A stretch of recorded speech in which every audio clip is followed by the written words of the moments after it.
Hello friends, good morning to all of you. आज फिर से हम लोग स्वागत करते हैं आप सबका हमारे नए वीडियो में। और सबसे पहले चैनल को सब्सक्राइब कर लें और बेल बटन को प्रेस कर लें और भी ऐसी ही अमेजिंग वीडियोस को देखने के लिए। तो स्टडी एक्सप्रेस पे आप सबका स्वागत है। तो आज हम लोग डिस्कस करने वाले हैं पॉलिटी के सेकंड चैप्टर को, जिसमें हमें भारतीय संविधान निर्माण की प्रक्रिया के बारे में अध्ययन करना है। संविधान निर्माण की प्रक्रिया का मतलब कि संविधान निर्माण के समय क्या कुछ घटनाएं हुई थी, कौन कौन से लोगों ने इसमें भाग लिया था और क्या कुछ चीज़ें ऐसी थी जो हमारे एग्जाम्स के पर्सपेक्टिव से इम्पॉर्टेंट है। तो आइए डिस्कस करते हैं।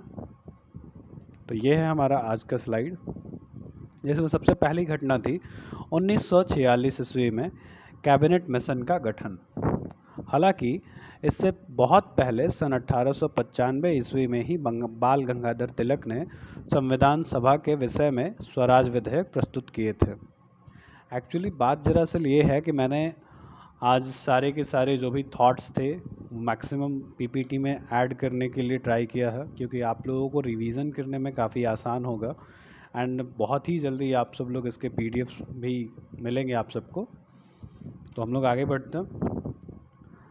1922 में स्वराज का अर्थ समझाते हुए, यहाँ पे थोड़ा मिसिंग है पीपीटी में, स्वराज का अर्थ समझाते हुए महात्मा गांधी जी ने कहा था कि भारत का संविधान भारतीय ही बनाएगा। और हाँ, आज के लेक्चर में थोड़ा सा ये एक पार्ट होने वाला है कि आज थोड़ा आपको रटना पड़ेगा, क्योंकि काफ़ी फैक्चुअल चीज़ें हैं आज। तो आपको जाके इसको दोबारा से देखना पड़ेगा, अदरवाइज नोट्स बना लीजिए, दैट इज़ मच बेटर, आप सबके लिए बहुत ही अच्छा होगा।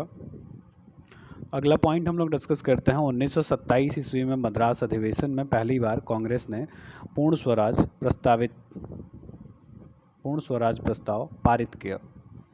अगला पॉइंट है 1929 के लाहौर अधिवेशन में जवाहरलाल नेहरू ने पूर्ण स्वराज की प्राप्ति का लक्ष्य बनाया और रावी नदी के किनारे तिरंगा लहराते हुए घोषणा की कि आने वाले 26 जनवरी 1930 ईस्वी को समस्त भारतीय अपना प्रथम स्वाधीनता संग्राम दिवस के रूप में मनाएगा। यही रीज़न है कि हमने संविधान को अपनाया तो 26 नवंबर 1949 को ही अपना लिया था, लेकिन 26 जनवरी 1950 को हम लोग गणतंत्र दिवस के रूप में मनाते हैं, क्योंकि 26 जनवरी बहुत पहले से ही डिसाइड हो चुका था कि नहीं हम लोग इसी दिन, और उससे पहले भी 26 जनवरी 1949 से पहले हम 26 जनवरी को 47 से पहले हम लोग 26 जनवरी को स्वतंत्रता दिवस के रूप में मनाते थे, ठीक है, या स्वाधीनता संग्राम दिवस के रूप में, ठीक है। अगला जो हमारा पॉइंट हो जाता है वो है वर्ष 1934 ईस्वी में एम.एन. राय ने संविधान सभा के गठन की बात की, जिसे कांग्रेस ने 1936 ईस्वी में फैजपुर अधिवेशन में पुनः संविधान सभा के गठन की बात को दोहराया, ठीक है। 1942 ईस्वी में क्रिप्स मिशन में भी संविधान सभा के गठन की बात कही गई, किंतु 1946 ईस्वी में आए कैबिनेट मिशन के द्वारा ही संविधान सभा का गठन किया गया। बेसिकली ये क्रिप्स मिशन क्या था, इसके बारे में हम लोग थोड़ा सा डिस्कस कर लेते हैं, क्योंकि ये मैंने टॉपिक छोड़ा हुआ था पिछले वाले वीडियो में भी और काफ़ी इम्पॉर्टेंट हो जाता है। ये बहुत ही छोटा सा टॉपिक है, 1 मिनट लगेंगे मुझे इसे समझाने में। तो क्रिप्स मिशन जो है, द्वितीय विश्व युद्ध के दौरान ब्रिटिश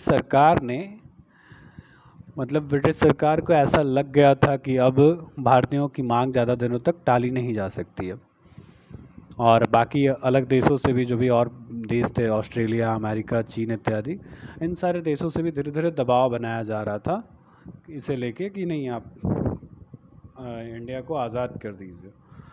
तो ब्रिटिश गवर्नमेंट ने एक बिल पारित किया, कह सकते हैं, जिसके फलस्वरूप 1942 ईस्वी में अंग्रेजी सरकार ने स्टैफोर्ड क्रिप्स की अध्यक्षता में एक मिशन भारत भेजा, जिसमें ये कहा गया कि युद्ध जीतने के पश्चात भारतीयों के लिए संविधान बनाया जाएगा और संविधान का निर्माण एक संविधान सभा के द्वारा किया जाएगा, जिसका निर्वाचन प्रांतीय विधानसभा के निम्न सदन के द्वारा किया जाएगा। तो ये सारी चीज़ें जो थी अंग्रेज़ों की तरफ से हमारे लिए वो क्या बोलते हैं लॉलीपॉप की तरह दी गई थी कि नहीं, कुछ बता देते ताकि वो लोग द्वितीय विश्व युद्ध में अच्छी तरह से भागीदारी ले पाए। तो इसे हमारे जो स्वतंत्रता सेनानी थे कुछ मुख्य लोग, जैसे कि महात्मा गांधी ने इसे क्रूरतापूर्वक अस्वीकार करते हुए कहा था कि यह एक पोस्ट डेटेड चेक की तरह है। पोस्ट डेटेड चेक का मतलब होता है जिसका डेट बीत चुका है, ऐसे चेक की तरह। इसमें पैसा तो है बट हम लोग इसका यूज़ नहीं कर सकते। और इसी शब्द को जवाहरलाल नेहरू ने इसी बात को कहते हुए उन्होंने अलग शब्दों में कहा, और उन्होंने कहा कि यह डूबते हुए बैंक की तरह है। तो ऐसा माना जा सकता है कि हमारे जो भी मुख्य लोग थे भारतीय राष्ट्रीय कांग्रेस से जुड़े, उन्होंने इस मिशन को बहुत ही बुरी तरह से अस्वीकार किया था। ठीक है, तो आगे हम बात करते हैं। 1946 ईस्वी में आए कैबिनेट मिशन के द्वारा ही संविधान सभा का गठन किया गया। कैबिनेट मिशन अपने आप में काफ़ी एक इम्पॉर्टेंट टॉपिक हो जाता है। कैबिनेट मिशन में एक क्या कह सकते हो, त्रिसदस्यीय मिशन था ये, जिसमें स्टैफोर्ड क्रिप्स, ए.बी. अलेक्जेंडर और पैंथिक लॉरेंस शामिल थे।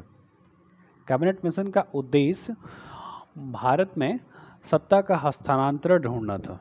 हस्तांतरण करने वाले थे वो लोग, तो उसी का उपाय ढूंढ रहे थे कि नहीं किस प्रकार से भारतीयों को एक ऐसी मतलब कुछ दस्तावेज के रूप में कुछ नियम कानून दे के जाएं ताकि उन्हें देश चलाने में आसानी हो जाए।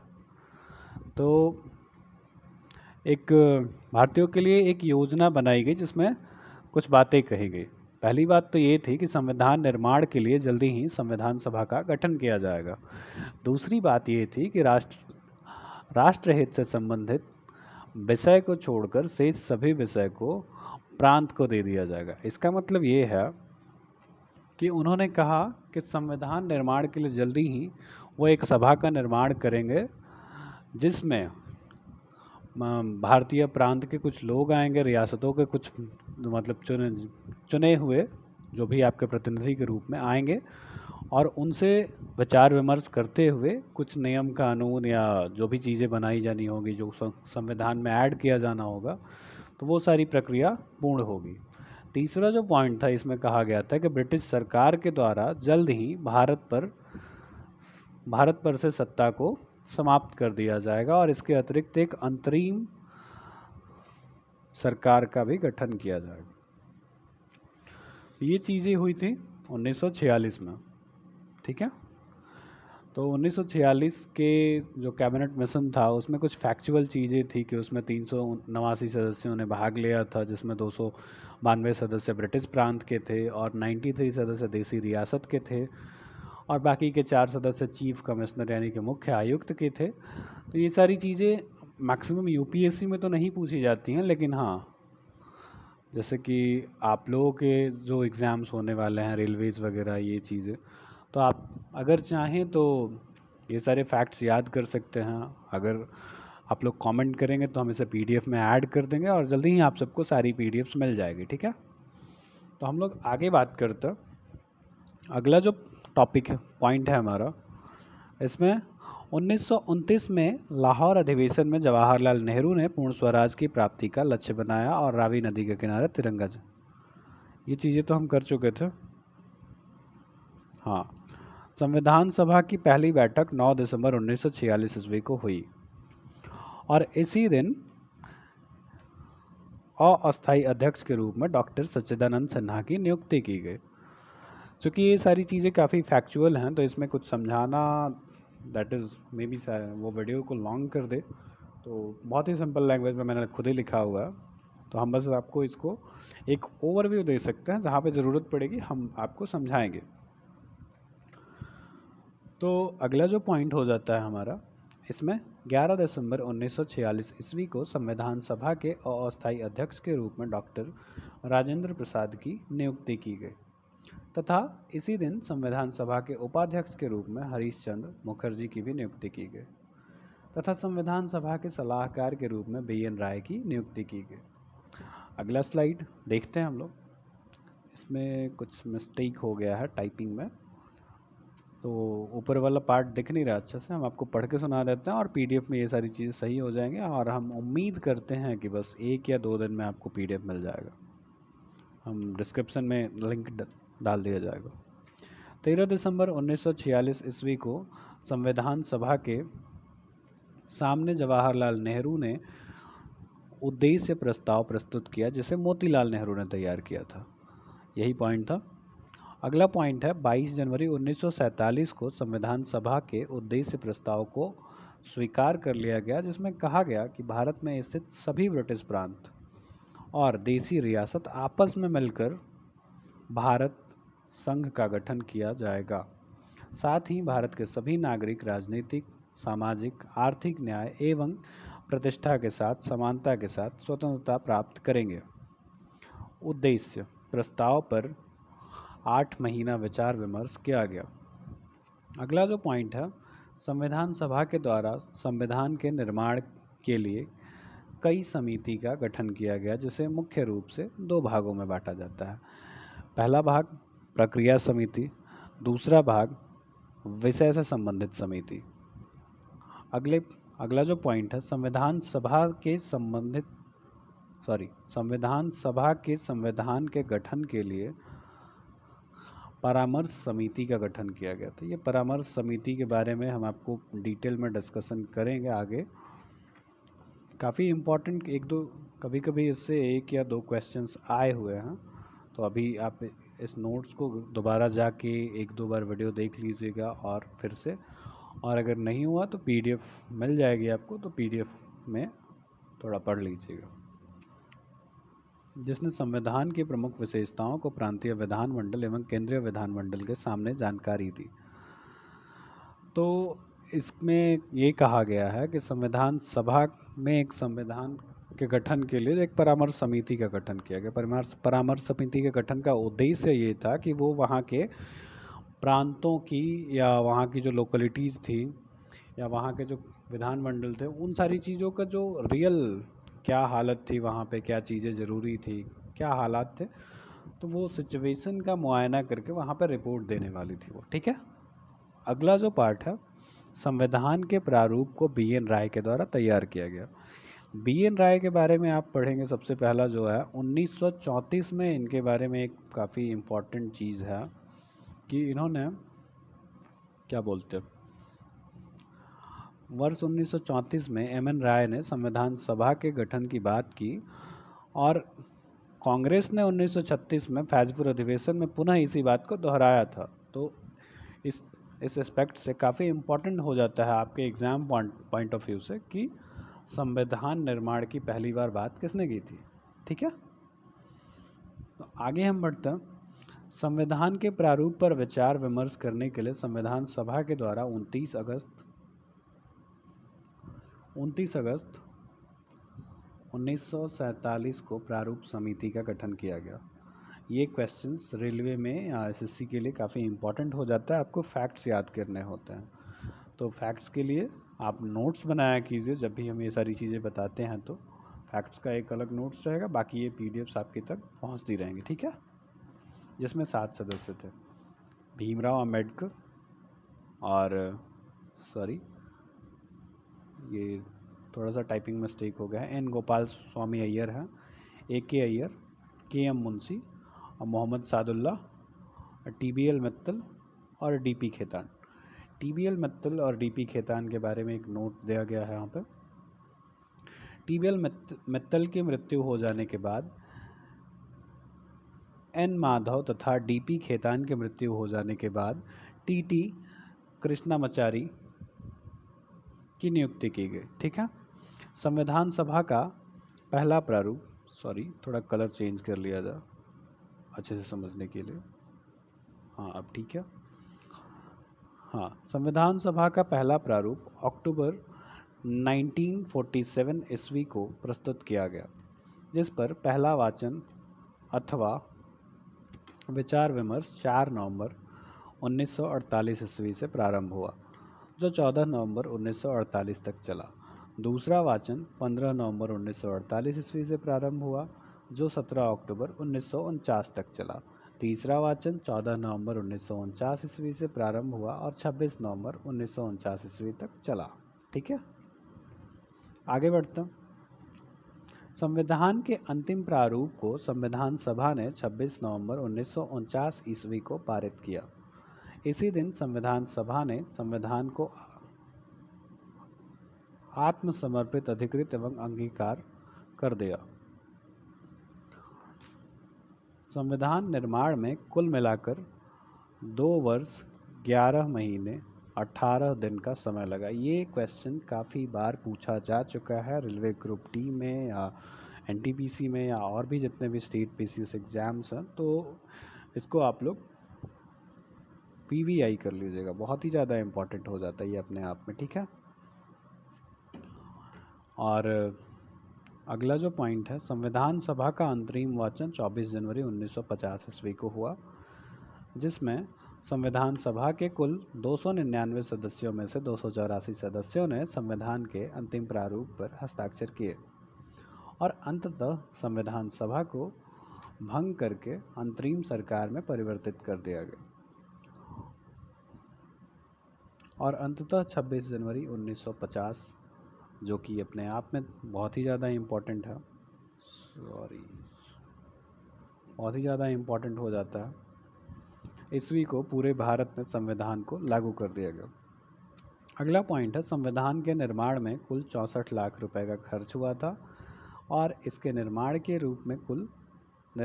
लिए कुल 60 देशों के संविधान का अवलोकन किया गया था। अगला पॉइंट है, संविधान निर्माण के फलस्वरूप जब संविधान सभा ने 26 नवंबर 1949 ईस्वी को संविधान को अंगीकार किया था, उस दिन हमारे संविधान में 395 अनुच्छेद, 8 अनुसूचियाँ, 22 भाग थे, पर वर्तमान में विभिन्न संवैधानिक संशोधन के द्वारा अनुच्छेदों की संख्या बढ़कर 450 से भी अधिक हो गई है, लगभग 465 के करीब है। और किंतु मूल अनुच्छेदों की संख्या अभी भी 395 ही है। वर्तमान में अनुसूची की संख्या गिनती एवं संख्या में 12 है वर्तमान में, जो कि पहले 10 हुआ करती थी। मूल संविधान में ये 10 ही दी गई है, थोड़ा सा मिसिंग है ये पीपीटी में। अगला जो पॉइंट है, वर्तमान समय में भागों की संख्या कुल 22 है, किंतु गिनती में यह 25 हो गई है। ठीक है, संविधान सभा के द्वारा संविधान बनाने के लिए 8 बड़ी समिति एवं 13 छोटी समिति का गठन किया गया था। जैसे संचालन समिति के अध्यक्ष डॉक्टर राजेंद्र प्रसाद को बनाया गया था, संविधान समिति का अध्यक्ष जवाहरलाल नेहरू को बनाया गया था, इन्हें संघीय स्वरूप का अध्यक्ष बनाया गया था, जबकि संविधान समिति के प्रांतीय अध्यक्ष सरदार वल्लभ भाई पटेल को बनाया गया था। झंडा समिति के अध्यक्ष जेबी कृपलानी को बनाया गया था। प्रारूप समिति का अध्यक्ष डॉक्टर भीमराव अंबेडकर को बनाया गया था। मूल अधिकार से संबंधित समिति का अध्यक्ष जेबी कृपलानी को बनाया गया था। मूल अधिकार एवं अल्पसंख्यक मामले में परामर्श देने वाली समिति का अध्यक्ष सरदार वल्लभ भाई पटेल को बनाया गया था। हमारे संविधान सभा के 22 जुलाई 1947 ईस्वी को राष्ट्रीय ध्वज के रूप में तिरंगा को मान्यता दी, जबकि 24 जनवरी 1950 ईस्वी को राष्ट्रीय गान के रूप में जन गण मन एवं राष्ट्रीय गीत के रूप में वंदे मातरम को मान्यता दी। ये एक छोटी सी तस्वीर है और एक तरह से आप लोगों का होमवर्क है। आप लोगों को डॉक्टर बाबा साहेब भीमराव अंबेडकर के बारे में और पंडित जवाहरलाल नेहरू के बारे में कुछ चीज़ें पढ़नी हैं, और अगर एडिशनल कुछ भी आपको पता चले उनके कार्यों के बारे में, उन्होंने क्या कुछ अच्छी बातें की, कहाँ से पढ़ाई की, उनकी जीवनी के बारे में कुछ बातें जो कोट्स उन्होंने कही थी, जैसे कि भीमराव अंबेडकर ने कहा था कि जो कौम अपनी सोच नहीं बदल सकती वो अपना इतिहास क्या बदलेगी। तो ये सारी चीज़ें काफ़ी इम्पोर्टेंट हो जाती हैं। तो जो भी आइडल इंसान हैं, जो भी जिन्होंने भी संघर्ष किया हुआ है, तो यहाँ पे मैंने कुछ लोगों की फ़ोटोग्राफ्स दी हुई है आगे, ज़्यादा तो नहीं। बाबा साहेब अम्बेडकर, जवाहरलाल नेहरू और एक सरदार वल्लभ भाई पटेल, 3 ही लोग हैं। तो आपको इन तीनों लोगों के बारे में इन्फॉर्मेशन कलेक्ट करनी है, और जितना भी चीज़ आपको पता है तो प्लीज़ कमेंट कीजिए। और अगर वीडियो पसंद आए तो लाइक एंड सब्सक्राइब कीजिए। आगे चल के देख लेते हैं। ये एक स्टैचू ऑफ यूनिटी है, तो काफ़ी अभी हाल ही में इसको बनाया गया है, तो आपको इसके बारे में इंफॉर्मेशन कलेक्ट करना है। एंड इससे रिलेटेड एक क्वेश्चन है जो मैं पर्सनली आपसे पूछना चाहता हूँ। I will not ask the facts, what is the height, ये सारी चीज़ें आपको मिल जाएंगे। मुझे इसके बारे में ये जानना है आपसे, और अगर आप नहीं बताएंगे देन प्लीज़ कमेंट। हम कल के वीडियो में या उसके आगे के लेक्चर्स में इन सारे क्वेश्चंस को या इन लोगों के बारे में आपको कुछ चीज़ें अच्छी अच्छी बता देंगे। तो इनकी जो ये मूर्ति बनाई गई है, इसके बारे में कहा जा रहा है कि ये ज़्यादा दिनों तक नहीं टिकेगी, मतलब ये सस्टेनेबल नहीं है। तो इसमें क्या कुछ ऐसे रीजंस हैं जिसकी वजह से ऐसा कहा जा रहा है, तो अगर आप सबको पता हो तो please let me know, okay. तो कमेंट कीजिए। अगला जो पॉइंट है ये है भारत के मूल संविधान पर संविधान सभा के सदस्यों के हस्ताक्षर 24 जनवरी 1950 को। जैसा कि हमने अभी भी पीपीटी में देखा था, ये है मूल संविधान के प्रति, ठीक है। ये मूल संविधान की फ़ोटो है। तो इसके बारे में भी अगर आपको कुछ इंपॉर्टेंट जैसे प्रियम्बल वगैरह के बारे में जो अमेंडमेंट्स हुए हैं, तो आप कमेंट में उसके लिए कर सकते हैं। This is a homework. And ये बेसिकली आप ये कह सकते हैं कि ये इसलिए है कि कोई कमेंट्स नहीं आ रहे हैं ज़्यादातर। सो वी वांट कि कुछ कमेंट्स आएँ, कुछ सजेशंस आएँ, किस टाइप की वीडियो होनी चाहिए, क्या होना चाहिए। तो आप सबसे रिक्वेस्ट है कि कमेंट कीजिए, पसंद आए तो लाइक कीजिए और ना पसंद आए तो डिसलाइक भी कीजिए, ओके।